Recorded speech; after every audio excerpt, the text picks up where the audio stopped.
الحمدللہ وکفا وسلام علی عباده الذین اصطفى اما بعد عن عبد الله بن عمرو رضی اللہ تعالی عنہ قال رسول اللہ صلی اللہ علیہ وسلم المسلم من سلم المسلمون من لسانه ويده او كما قال عليه الصلاة والسلام۔ بخاری شریف اور مسلم شریف کی یہ روایت میں نے تلاوت کی ہے۔ اس میں نبی کریم سرور دو عالم صلی اللہ علیہ وسلم نے فرمایا کہ مسلمان وہ ہے کہ جس کے ہاتھ سے اور زبان سے دوسرے مسلمان محفوظ رہیں۔ دور جدید میں انسانی ایجادات میں سے ایک اہم ایجاد ٹیلی فون ہے۔ یقیناً یہ ایک مفید ترین ایجاد ہے جس نے میلوں کے فیصلے سمیٹ کر رکھ دیے ہیں اور تجارت و معاشرت میں ایک انقلاب برپا کر کے رکھ دیا ہے۔ لیکن ہر چیز کے مفید اور غیر مفید ہونے کا تجزیہ اس پر مرتب ہونے والے نتائج سے کیا جاتا ہے۔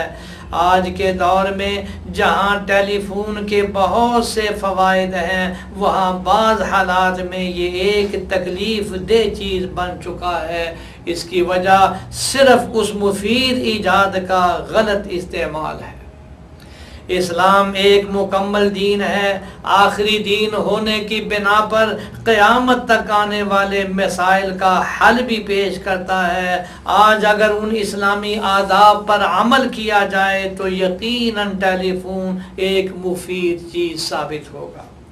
رسول اللہ صلی اللہ علیہ وسلم نے مسلمان کی شان میں یہ ارشاد فرمایا کہ مسلمان وہ شخص ہے کہ جس کی زبان اور ہاتھ سے دوسرے مسلمان محفوظ رہیں۔ اب ٹیلی فون کے ساتھ انہی دو چیزوں کا گہرا تعلق ہے، ایک ہاتھ اور دوسری زبان۔ لہذا ٹیلی فون کو باعث رحمت بنانے کے لیے سب سے پہلے قرآن حکیم کا یہ جامع اصول اپنانا لازمی ہوگا۔ ارشاد باری ہے وَلَا تُسْرِفُوا، یعنی فضول خرچی نہ کرو۔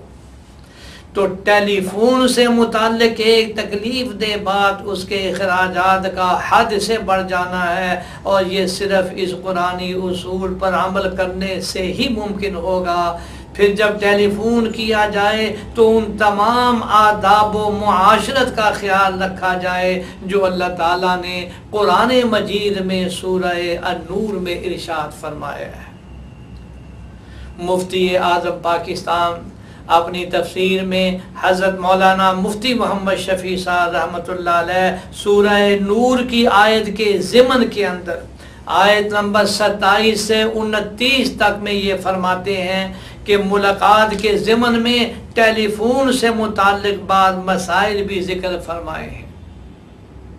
مسئلہ نمبر 1، فرمایا کہ کسی شخص کو ایسے وقت ٹیلی فون پر مخاطب کرنا جو عادتاً اس کے سونے یا دوسری ضروریات یا نماز میں مشغول ہونے کا وقت ہو، بلا ضرورت شدیدہ جائز نہیں، کیونکہ اس میں بھی وہی اظہار ثانی ہے جو کسی کے گھر میں بغیر اجازت داخل ہونے اور اس کے آزادی میں خلل ڈالنے سے ہوتی ہے۔ مسئلہ نمبر 2، جس شخص سے ٹیلی فون پر بات چیت اکثر کرنا ہو تو مناسب یہ ہے کہ اس سے دریافت کر لیا جائے کہ آپ کو ٹیلی فون پر بات کرنے میں کس وقت سہولت ہوتی ہے، پھر اس کی پابندی کی جائے۔ مسئلہ نمبر 3،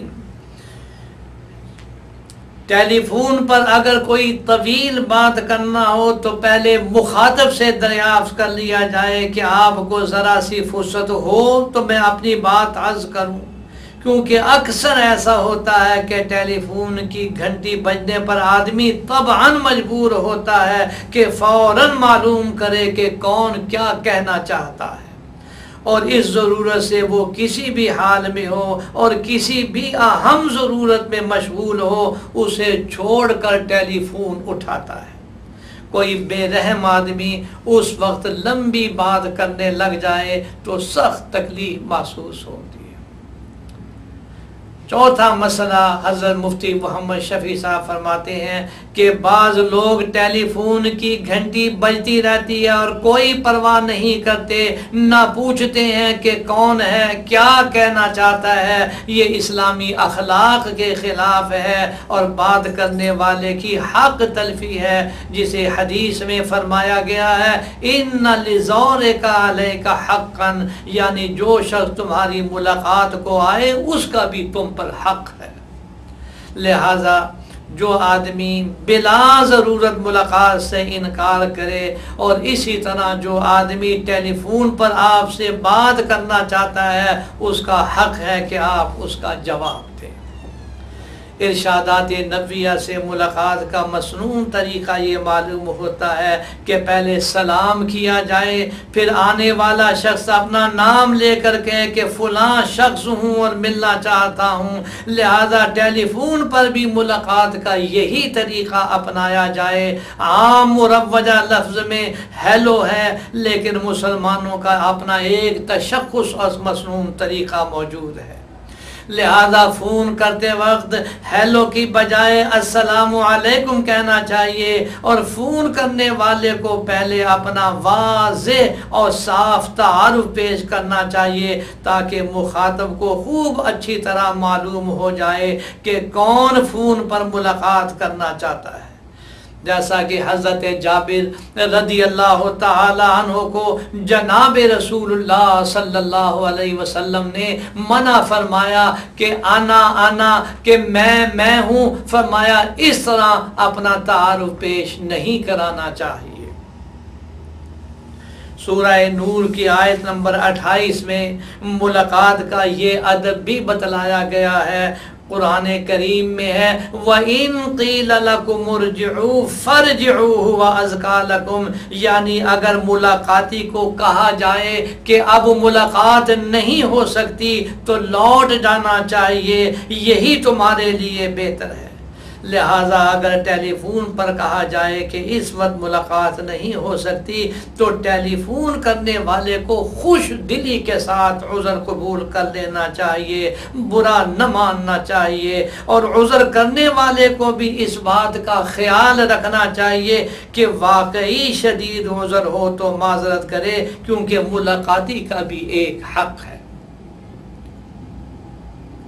اگر ملاقاتی نہیں مل سکتا تو پھر موقع کی مناسبت سے پیغام بھی دیا جا سکتا ہے، لیکن اس بارے میں تکلیف دہ بات یہ ہوتی ہے کہ رسمی طور پر پیغام پہنچانے کا وعدہ کر لیا جاتا ہے لیکن ذمہ داری پوری نہیں کی جاتی، لہذا وعدہ خلافی کا گناہ ہوتا ہے۔ اس لیے اگر مخاطب پیغام پہنچا سکتا ہے تو وعدہ کر کے ذمہ داری پوری کرے، ورنہ معذرت کر لے۔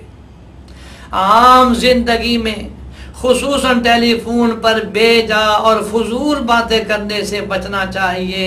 ارشاد نبوی صلی اللہ علیہ وسلم ہے کہ قیامت کے دن مجھے ناپسندیدہ ترین اور مجھ سے بہت دور وہ لوگ ہوں گے جو زیادہ باتیں بنانے والے اور بے احتیاطی سے فضول باتیں کرنے والے ہیں۔ اور ایک خرابی یہ ہے کہ عموماً بلا اجازت کسی کے ہاں جا کر ٹیلی فون کر لیا جاتا ہے، حالانکہ ارشاد نبوی صلی اللہ علیہ وسلم ہے کہ خبردار کسی پر ظلم نہ کرنا، کسی کا مال اس کی خوشی اور اجازت کے بغیر نہ لینا۔ ارشاد نبوی صلی اللہ علیہ وسلم ہے کہ کوئی شخص کسی جانور کا دودھ مالک کی اجازت کے بغیر بھی نہیں پی سکتا، لہذا کسی کے ٹیلی فون سے بھی بلا اجازت فائدہ نہیں اٹھایا جا سکتا ہے۔ اسی طرح دفاتر کے ٹیلی فون کو بھی ذاتی مقاصد کے لیے استعمال کرنا صریح خیانت ہے۔ اگر اب تک یہ فعل حرام ہوتا رہا ہے تو اندازہ کر کے اتنی رقم دفتری کھاتے میں جمع کرانا ضروری ہے۔ ارشاد نبوی صلی اللہ علیہ وسلم میں بعض بیان جادو کا اثر رکھتے ہیں اور بہت سے ارشادات نبوی صلی اللہ علیہ وسلم میں اچھے اخلاق اپنانے کا حکم دیا گیا ہے، لہذا ٹیلی فون پر سلیقہ، تہذیب، شائستگی اور شیریں کلام سے گفتگو کرنا بھی یقیناً اجر و ثواب کا باعث ہوگا۔